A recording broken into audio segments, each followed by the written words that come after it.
Welcome back. I'm Richard Hasnout, and I'm your host for the Wisdom Inspired Life podcast and this YouTube channel. Well, this begins and is part of a very special series, and this is a series where I have the opportunity to interview Jose Stevens, who has the Power Paths seminars and School of Shamanism, all the information that you see on the screen here. And these are going to be a series of conversations that I had with him that I think will be quite illuminating.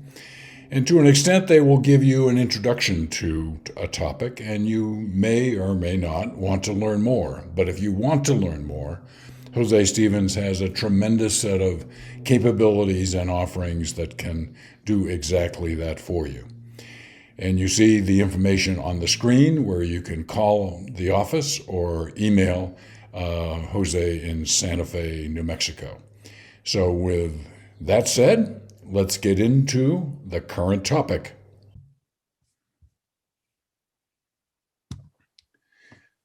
Well, it is one of my great pleasures to welcome Jose Stevens to the Wisdom Inspired Life YouTube channel. Jose and I have known each other for a few decades, and he's been just an invaluable resource to me in my life and my family and friends, all of which who've knocked on his door at various times to understand some things that were ununderstandable, if ununderstandable is a word, and gotten his help. But he is a man of tremendous talent, both in breadth and depth, and so good to have him here. What we're going to be doing in each of these episodes is asking Jose Stevens to talk about a particular topic and give you some sense of what it's about. Clearly, in the short time we have, we're not going to learn everything. But with that said, in this particular episode, Jose Stevens is going to talk about something that's very interesting to me because you don't really fully think of this many times, and that is the different types and roles that personalities have in all of this. We all have a personality type and role. We may not be aware of it, but after Jose shares this with you, hopefully with some self-reflection, you'll have a bit of an understanding of maybe who am I? Jose, can you educate us on this? Sure. There's different maps that describe personality structures in the world of psychology, and I'm a psychologist, so I studied many maps. My favorite map is the one I'm going to describe now. They all have something true to say. So we can't say one map is the right one and everything else is the wrong one. But this one has a lot of truth in it. And I've validated it from my own experience and just looking around me and working with thousands of people. And it's a system of sevens. So there's 7 character types. No matter where you go in the world, and I've traveled and taught in many different countries, and whether it's Japan or England or South Africa or wherever, these same types show up over and over and over again, these 7. And they're in a very structured setup. So they come in pairs. And they could be, the best way to describe it is that there's 4 main categories.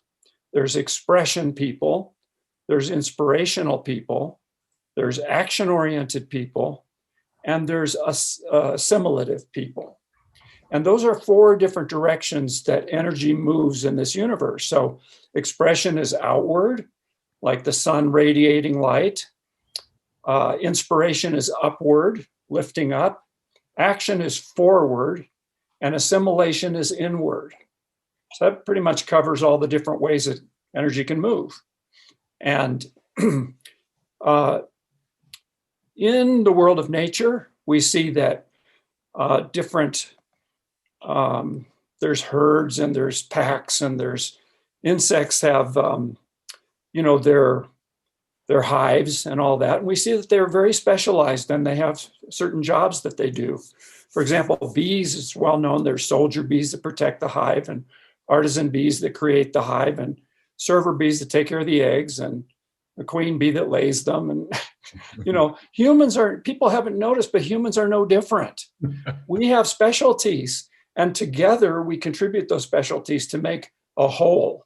Hmm. So we have, under the expression types, we have artisans and we have sages. And those are two different types of expression people. The artisans are people who are highly creative and expressive. It's in their blood, it's in their genes, it's in the deepest part of themselves. They can't help themselves. When they come onto this planet, all they want to do is express.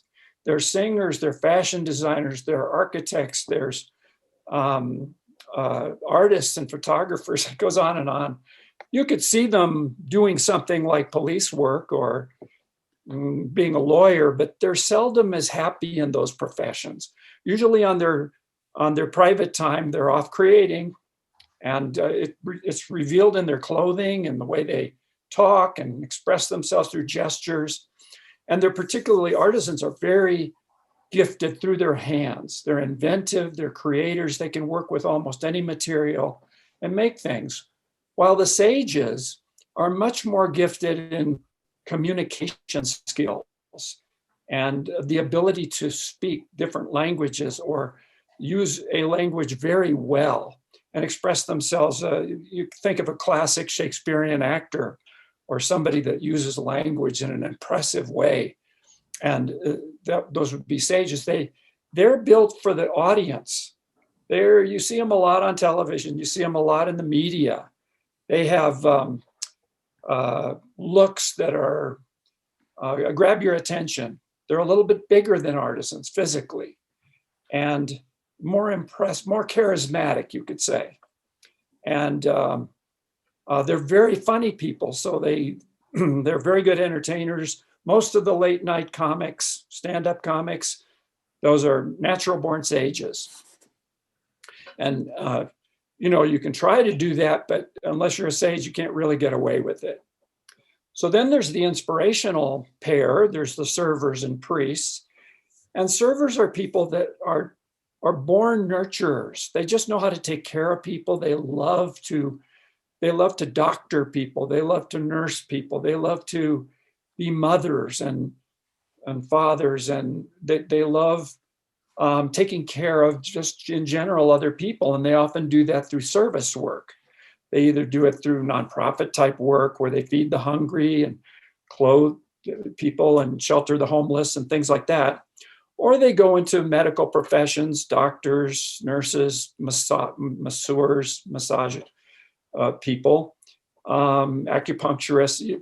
The list is long, but that's what their real gift is in taking care of people. And then there are the priests, the other type of inspiration person, who are more gifted in ministerial type work. In other words, lifting people up by inspiring them to follow a cause. Martin Luther King would be a very good example. I haven't given examples of all of them yet, but people who, through their ability to speak and their ability to, they can get people marching in a certain direction. They often go into priesthood or become rabbis or that sort of thing, imams, but they're not always religious. Sometimes they can be found in the military as generals. Sometimes they can be found in politics, but they have a way of getting people to be more inspired. And then we have the action people. And I should go back to the priests just for a moment here. Whereas sages have their audiences, priests have their congregations. And it's a slightly different way of being with people. Their priests have a way of wanting to save people from, what they consider to be maybe a wrong way of life, get them on the right path, so to speak. Mm-hmm.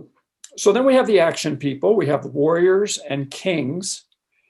And the warriors are the ones that are in everyday life. They love the action. They like to be at the scene of the crime, the scene of the accident, the scene of, the first responders, mm-hmm. because they're action oriented. So they want to take care of business. They're organized. They're focused. They handle problems. They're very productive people. They get the job done. They're kind of like the Marines coming, mm-hmm.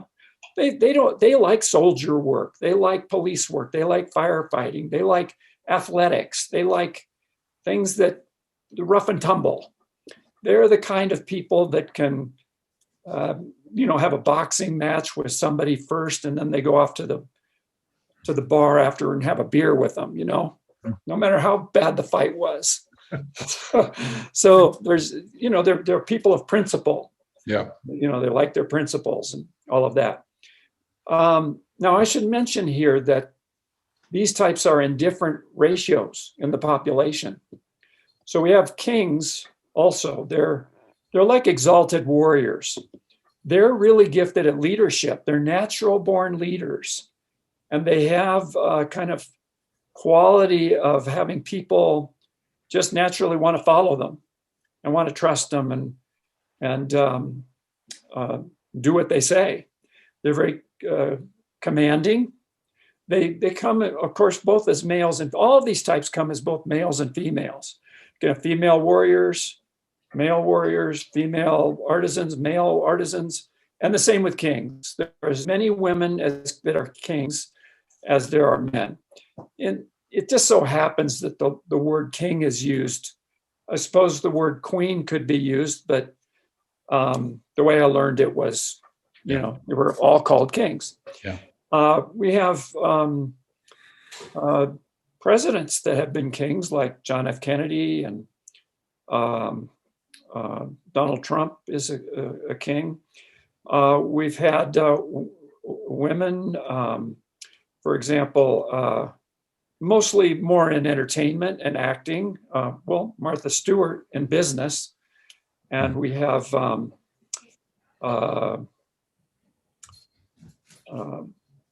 I'm trying to think of her name and I can't come up with it, but there are quite a few in entertainment. Mm-hmm. And Adele, the singer, is a classic king. She stands up there alone and just sings, and everybody loves her. Yeah, yeah, very true. So then we have, and in a moment when I finish all seven, I'll say a little bit about ratio. So then we have the assimilation category. And since there are 7 types, and we've gone through 3 pairs, the assimilation type is by itself. And those are known as scholars. And they're the philosophers, scientists, researchers, people that they're oriented toward knowledge. They gather knowledge, they work with knowledge, they discover knowledge, and they disperse it to the rest of society in the form of science, in the form of good ideas, or sometimes not such good ideas, depending on who they are. Yeah. But they're in the world of ideas, and they're neutral. So they're not ordinal or exalted. They're just right in the middle. That makes them very good mediators, and they're kind of neutral in stance. So they're good arbitrators, and they can often mediate conflicts and things like that. That's a really quick run through. There's many, many details. Sure. But these are divided in the population in different ratios. And so about 25% of the population are servers, 25% of the population would be artisans, 25% of the population would be warriors. So right there are 75% of the population in those 3 types. And those 3 types are the everyday folks that we rub elbows with in all walks of life. Then we have the 3 leadership positions, the sages, the priests, and the kings. Sages are about 7% of the population. Priests are about 3%. Kings are about 1%. So 1 out of every 100 people is a king. So these are very thinly spread, because you don't need too many kings. You don't need too many priests. You don't need too many sages. Yeah. You got to have somebody that does the work, Yeah. Yeah. And then the scholars are about 12%. So they're right in the middle as usual. Yeah. So a question for you, Jose, sure. On this. For people that are listening to this and say they're kind of maybe going through their head about, on one part, which one do I think I am? That's an interesting exercise, but it came to me that if you are a person who feels unsatisfied in the kind of work that you're doing, maybe you have not found, if you're an artisan, you've not found yourself in an artisan-like occupation and career. And and if knowing your personality type might turn a light on for you to go, yeah, those are the kinds of things that feels like me more than not. And if that's the case, then a person would say, well, how do I know for sure? And one of the answers, and because I know I've been helped by you and others have been helped by you, you have the ability to, in a meeting like this on Zoom, to be able to give people a very quick and accurate identification of who they are and what they're doing and all that sort of stuff. And so it's what we're talking about here is just not good information, but it's practical for those people that are listening to this, that if they can't get it on their own with a bit of help from you, it could be life-changing for them.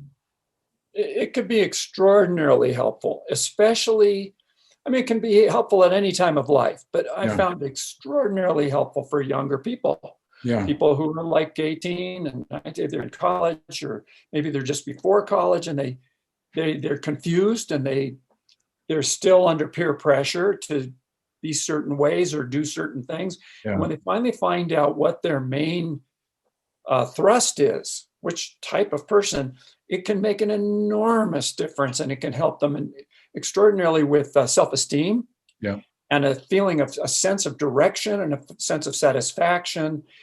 People don't usually, when they hear what they are, people usually don't fight that. They usually nod their heads and say, yeah, that feels like me. Yeah. So it's not something that, would go against what they want to do anyway. Yeah. Well, I think you have wonderfully encapsulated the 7 types and given us a tremendous amount of information. A whole lot more can be said. And the purpose here is for people watching this Wisdom Inspired Life channel to get that sense of an overview. And if you're hungry to know more, the slide at the beginning of this presentation and the slide at the end will give you the ways that you can contact Jose Stevens and set up a private one-on-one conversation with him to learn more, should you be so interested. I would strongly urge anybody that's listening to this that feels like they're not doing the right thing, they don't know what it is, they're lost, that in a relatively very short conversation with you, a lot of light bulbs can go off. So let me thank you for all the listeners that are listening to this, because you don't hear this too often, and yet it's extremely important to people's lives. So thank you very much for covering this. Sure, my pleasure. Okay. As you can see from that conversation with Jose Stevens, very illuminating. And Jose offers a set of skills that I've not seen with really any other single individual. It's the combination of this PhD in psychology, a shamanic practitioner, and a channel. He has the ability, if you were to have a conversation with him, to provide you more insights and help about your life in an incredibly short time than you can get from any other source that I'm aware of. So if you're interested, there's a lot of ways that you can learn more. So you see the information on the screen that can help you with that. Contact Jose as needed. Well, as usual, if you want to learn more about Wisdom Inspired Life, you can go to the mywisdominspiredlife.com website. There you can listen to the Wisdom Inspired Life podcast. We've got a very great player there, but you can also do it on Apple with their Apple Podcast, and Google Play and Spotify and all the other places that you listen to podcasts. You can do that. You can also, on the website, learn about some of my books and a bio on my background. So with that said, as you know, this is a journey, and this is a fun journey, and I look forward to continuing this journey with you.